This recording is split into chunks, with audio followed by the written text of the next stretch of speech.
Boom, here we go again. 2026 Charger Scat Pack plus 6-pack. The twin turbo Hurricane, 0 to 60, 3.7, which is absolutely stupid.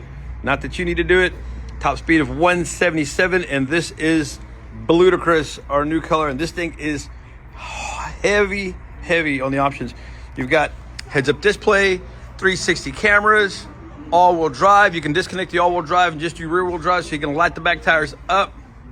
Heated and vented seats, wireless charging, wireless Apple CarPlay, a giant screen, killer-looking steering wheel, leather wrap with baseball stitching.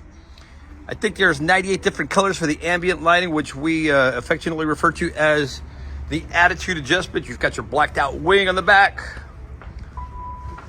Like I tell you, this thing will flat out haul ass, and it will just destroy most of the other cars. I think you have to spend way over $100,000 to beat this thing. It's just crazy.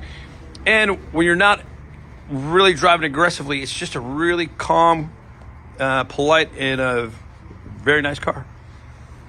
And you can see the resemblance to the old 70s Chargers. Boom, there you go.